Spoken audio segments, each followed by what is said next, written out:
If you would turn to John chapter 2, we're going to look at two verses in John as we begin.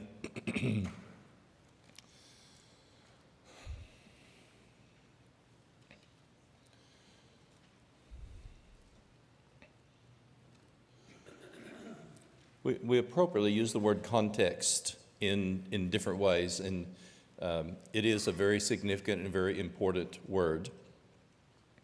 But I was in a Gospels class one day, and the teacher, you hear something that just kind of resonates and stays with you.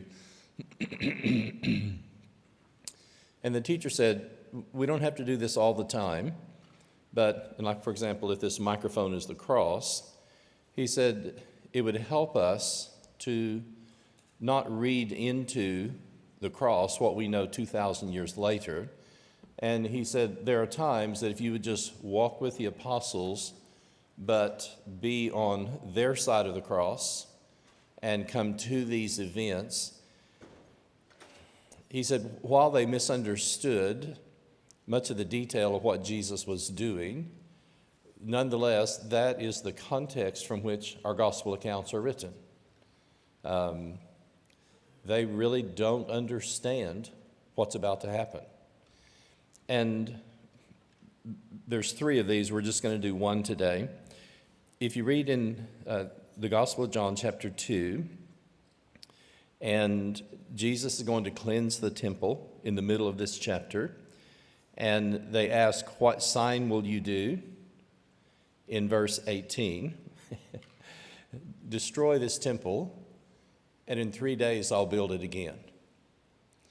And if you notice, the Jews said, it has taken 46 years to build this temple, and will you raise it up in 3 days? And what they are talking about is that Zerubbabel helped rebuild the temple at the end of the Old Testament, and various things that happened, but King Herod, being partially Jew but also partially Idumean, in order to gain favor with the Jews, had started a renovation, a building project, and at this particular point in Jesus' life, the building project has been going on for 46 years. Okay, to my mind, this is really sad. They finally get it finished in 62 AD, in time for the Romans to burn it down in 70. We lived in Midway City, sponsored by Eastside, for 43 years, and oftentimes told people, what would Midway City be like if Tinkerfield closes? It'd be a ghost town. I mean, business shut down and everything else.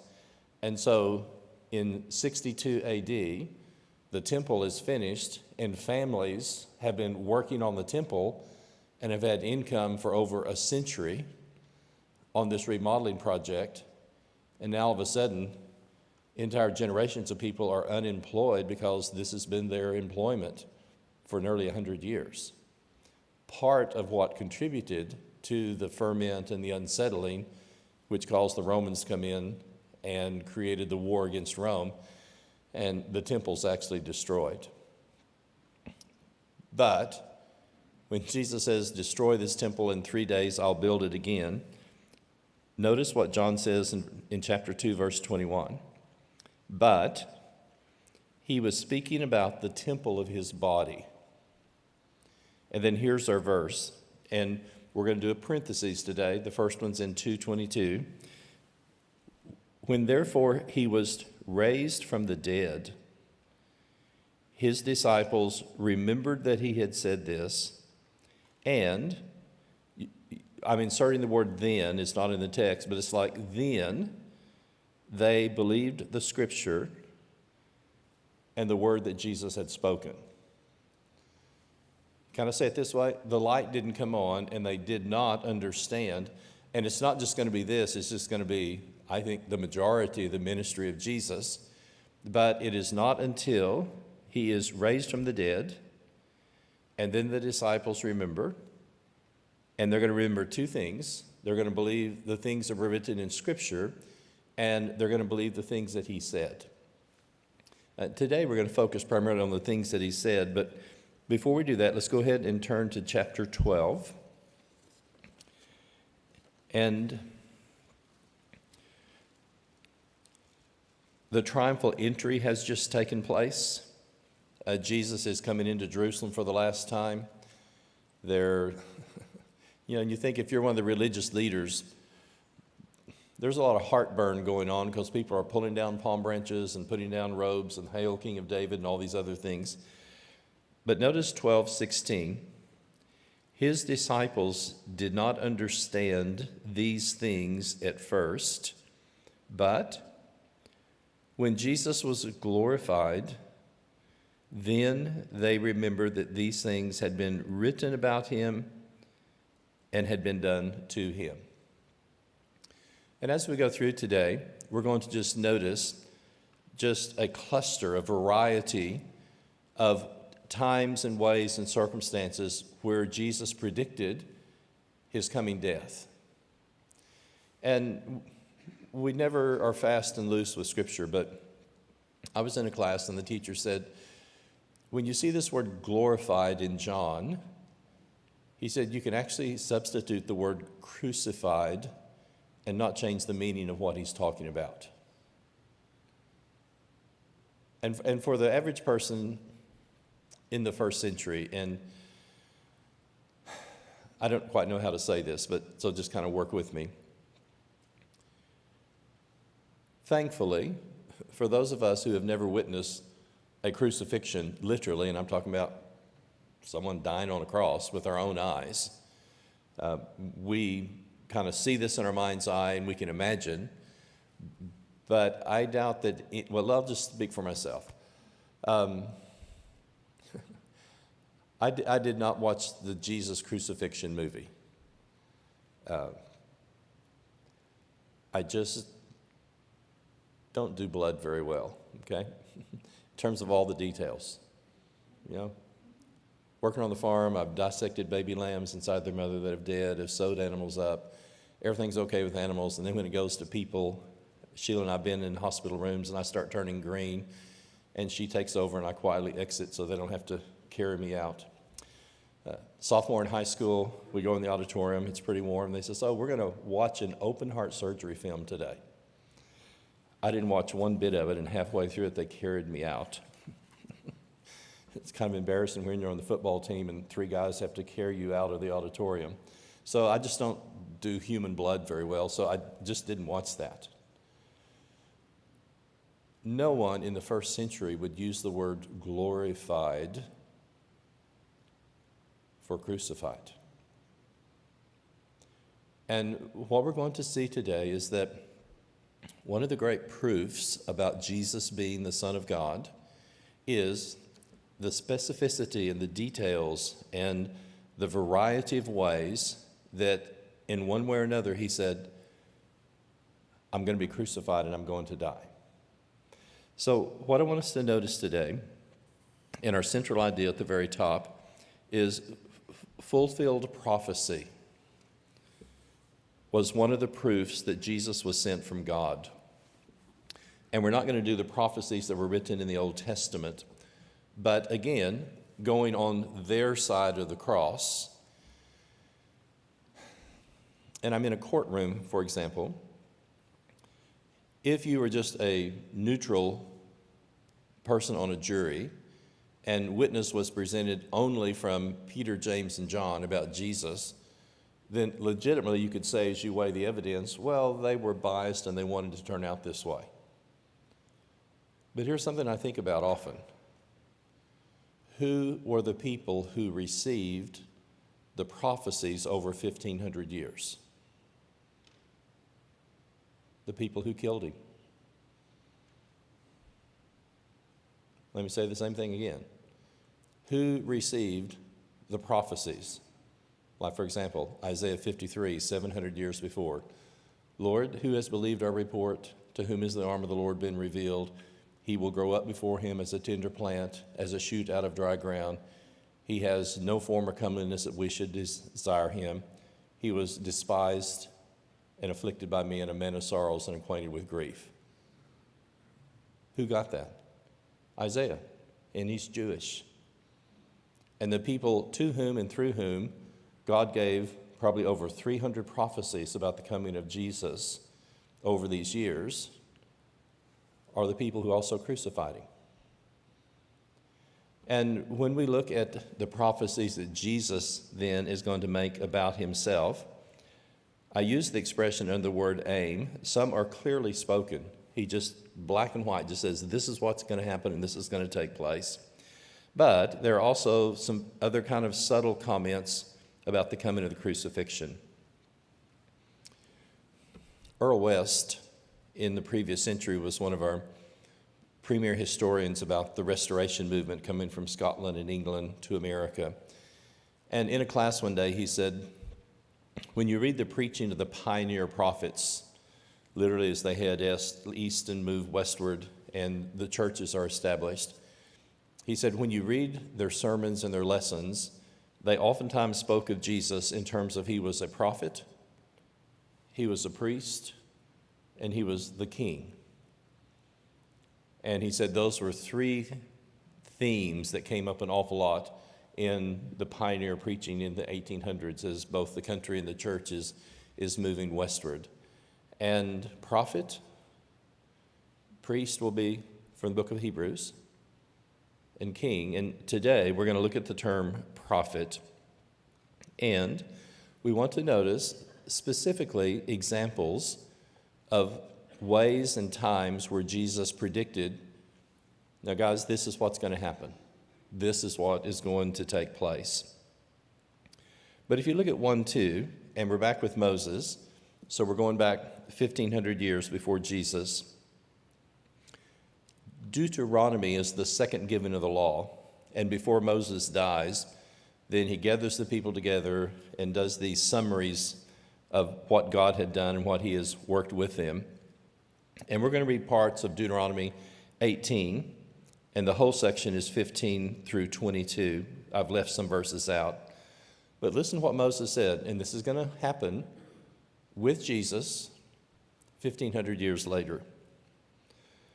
The Lord your God will raise up for you a prophet like me from among you, from your brothers, and it is to him you shall listen. I will raise up for them a prophet among you from among your brothers, and I will put my words in his mouth, and he shall speak to them all that I commanded him. And if you say in your heart, how may we know the word that the Lord has not spoken? And this is very important, verse 22. When a prophet speaks in the name of the Lord, if the word does not come to pass or come true, that is a word the Lord has not spoken. The prophet has spoken presumptuously. You need not be afraid of him. And so Moses is very clear. The time is coming when God is going to raise up a prophet. He's going to come from among you. And this idea that God's going to put his words in the prophet's mouth and the prophet's going to speak. And then there's a criteria that the people are to look at to say, well, is this actually the prophet or not? This is stated negatively. If the things do not come to pass, don't be afraid. But what's the alternative on the other side? What happens if the things do come to pass that he prophesies? And I want you just to think about something for a second. How does God, and God is God, and as human beings, there's always things about God we will never totally comprehend. But how does God fulfill his purposes and his will without violating the free will of the people who are involved? Let's take Judas for a second. Why did Judas finally betray Jesus? Any thoughts? Why did Judas betray Jesus? He's greedy. Could God have chosen someone that, knowing this was in his heart, and put him in a situation that in his own free will and own free volition, he would choose to act in such a way that fulfills what God has prophesied hundreds of years earlier? Zechariah, for the price of a slave, 30 pieces of silver. And when you read Matthew, she comes in, she breaks the ointment, and she starts wiping his feet, perfume, and all this other stuff. And what does Judas say? Why wasn't this money sold and given to who? The poor. The treasurer of the apostles is really concerned about the poor. And when you read Matthew, after the perfume has been broken and Judas has lost that amount coming into the treasury, then he went to the Jewish leaders and started talking about betraying Jesus, and then he is offered 30 pieces of silver. And when you look at that, Judas is going to fulfill prophecies that God has spoken 100 years earlier, but it didn't violate his own free will. He chose to do the things that God had prophesied. And so the same is going to be in a positive way with Jesus. He will speak the things that God has put into his mouth, and if those things come to pass, that's the test of him being the true prophet.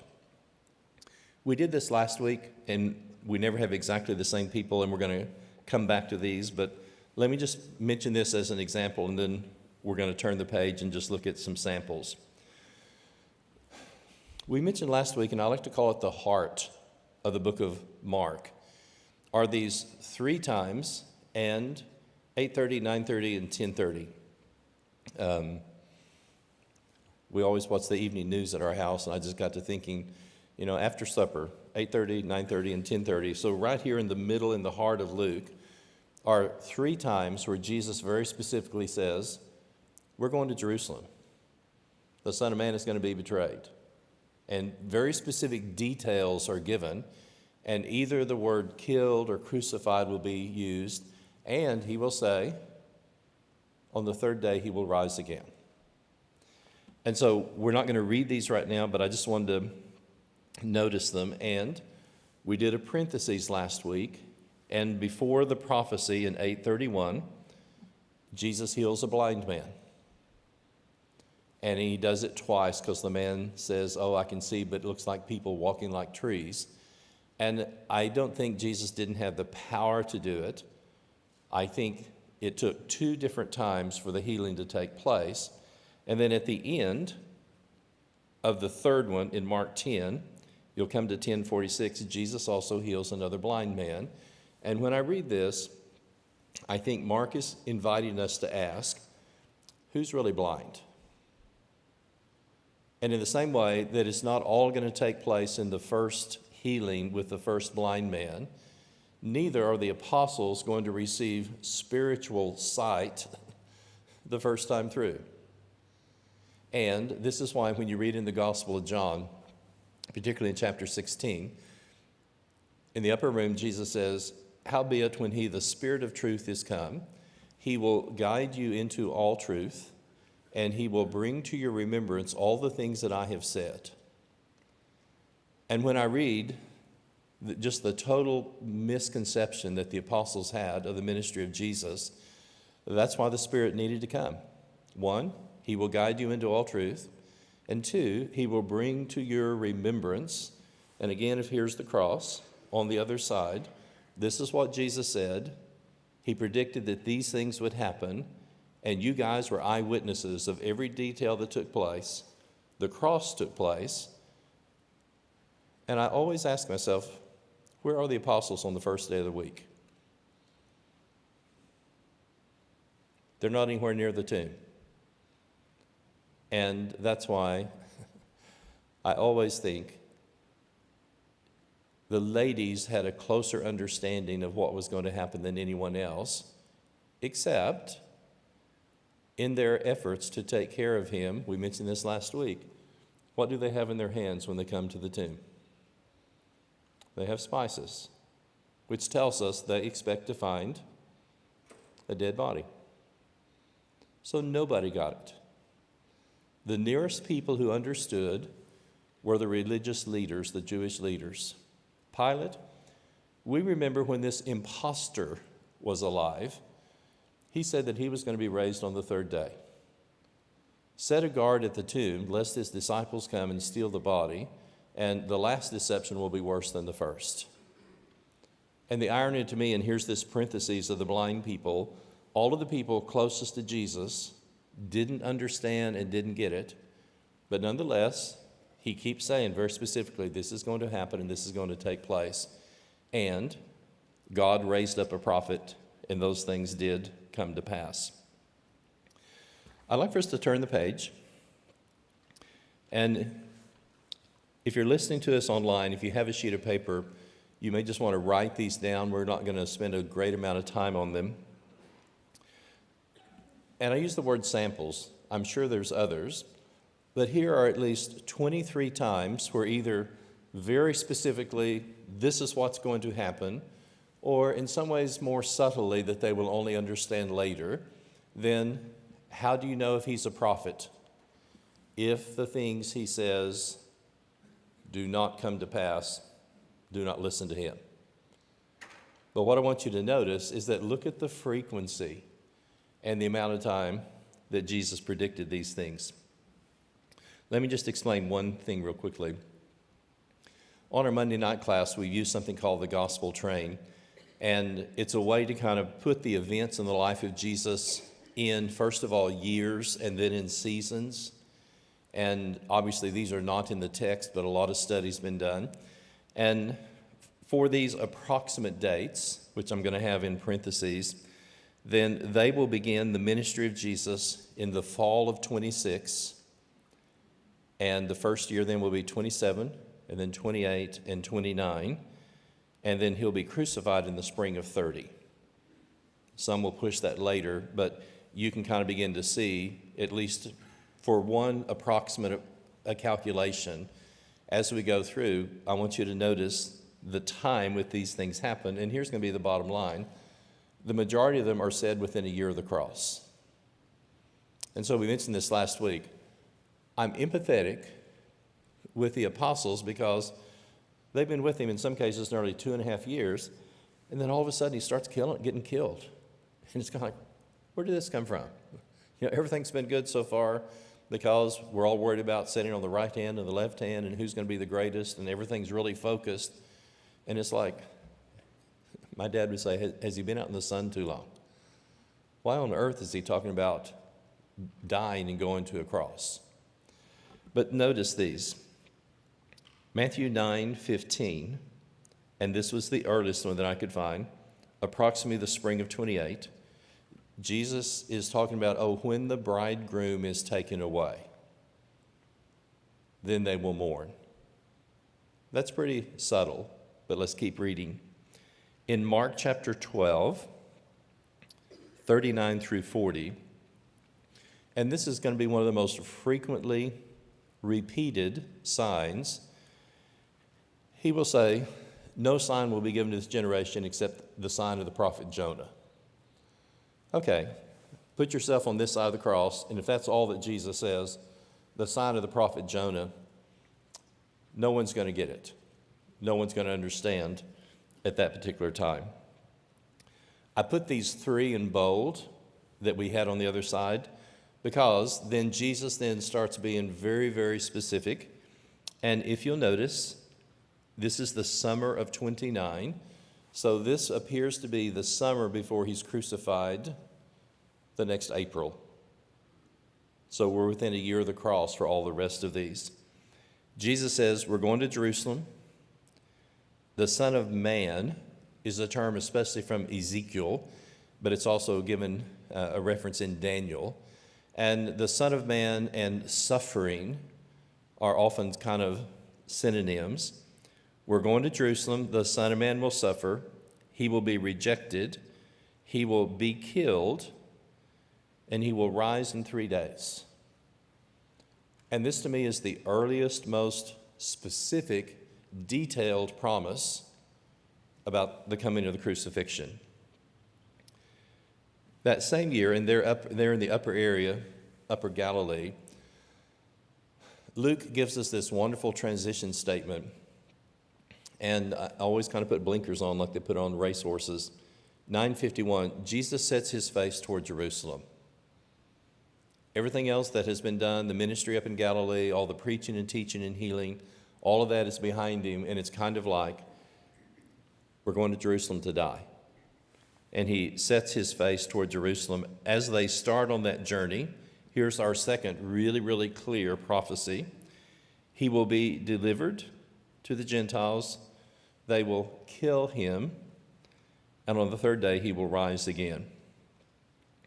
Then there's another statement in Matthew 16 and verse 4, and this again will be the sign of Jonah, and another one is mentioned in Luke 11. And as they're making their way toward Jerusalem, this is 2:7 on your outline, and it's Luke 13:33. No prophet can perish or die outside Jerusalem. And as they're making their way on that final trip, then Jesus makes that statement. In that same season, in John 10, I am the good shepherd. I know my sheep know me. I lay down my life. No one takes it from me. I have the authority to lay it down, and I have the authority to take it up again. Just a quick footnote. This to me is the most significant statement in the Gospel of John about the coming of the crucifixion. And what we're going to find, especially in the Gospel of John, is that Jesus is in charge of all the details about the crucifixion. They come to the garden, and he says, who are you looking for?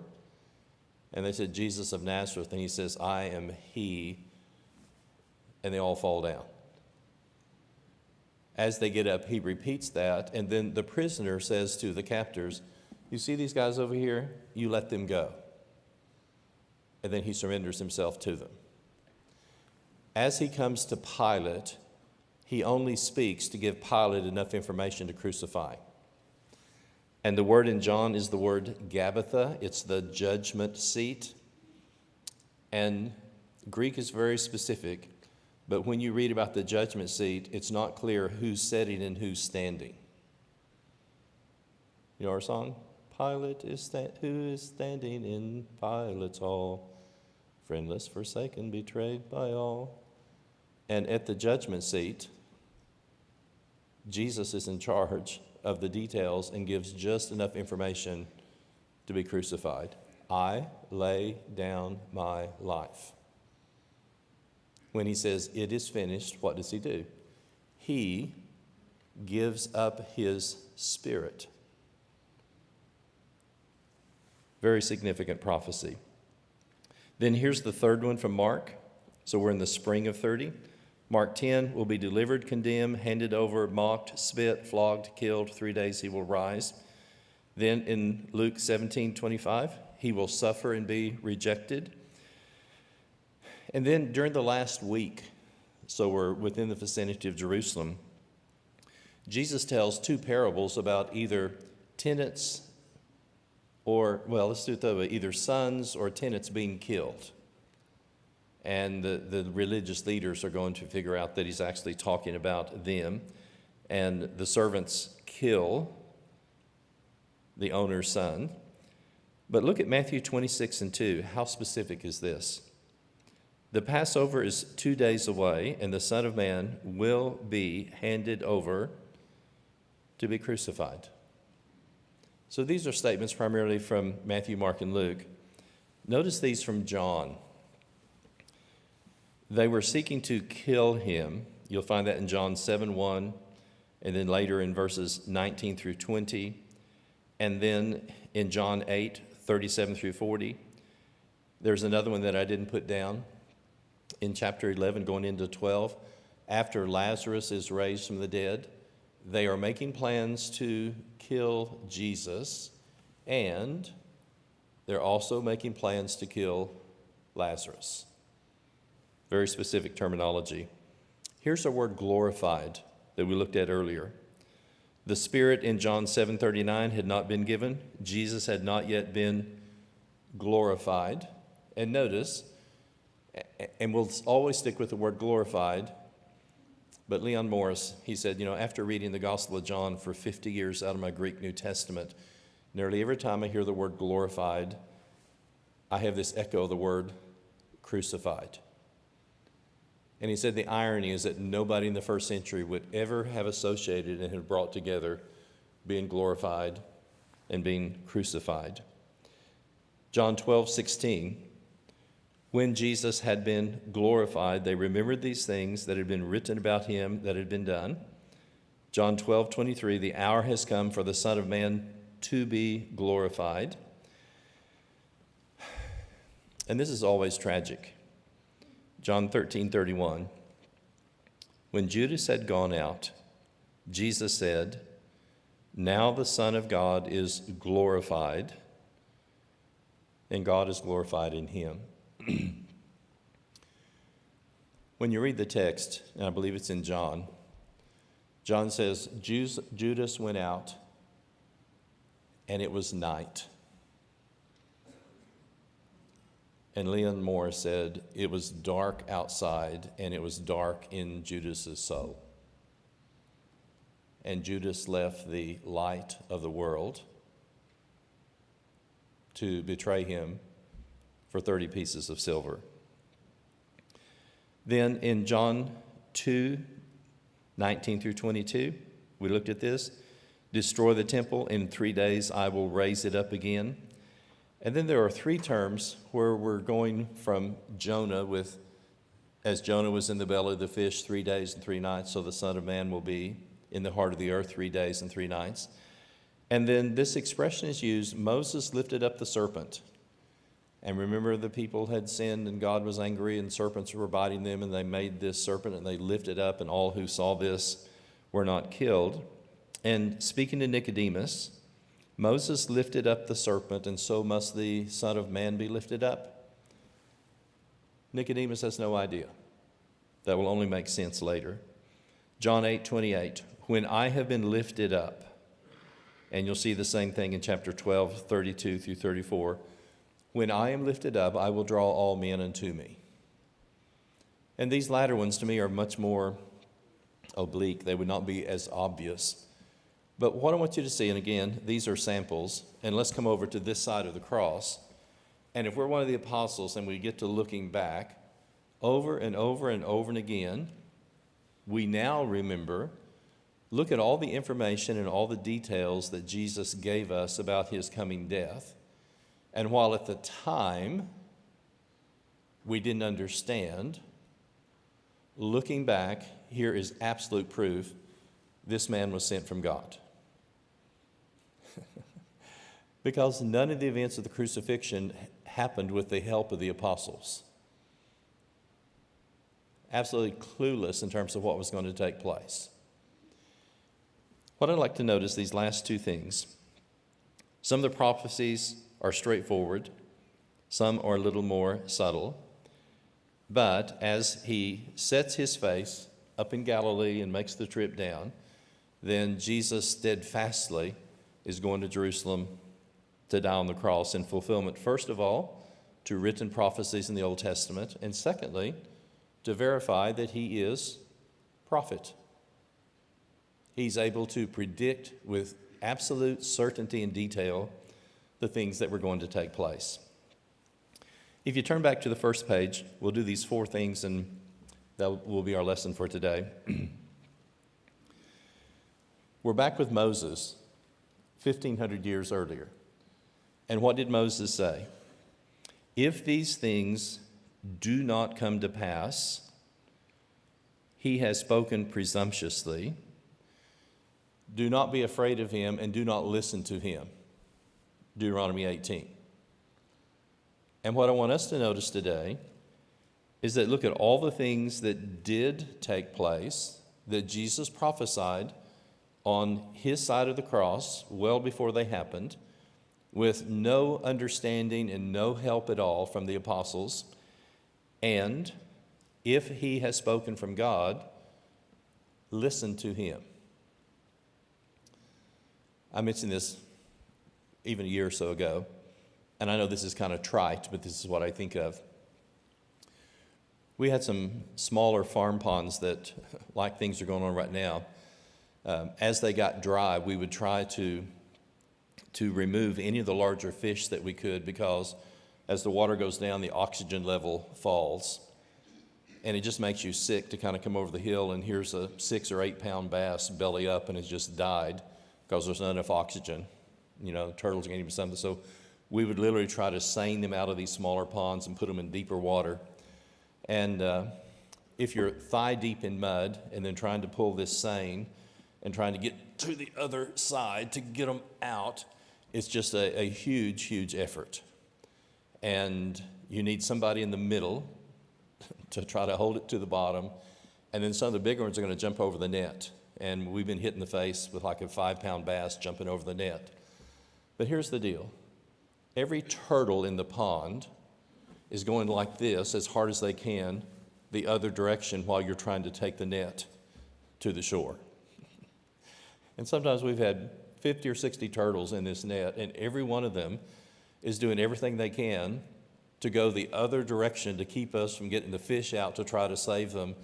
And you make one trip and you're in mud from knee to your waist, and you're taking all these steps, and the net's getting heavier and heavier, and every turtle in there is doing everything he can to take the net out to the middle of the pond.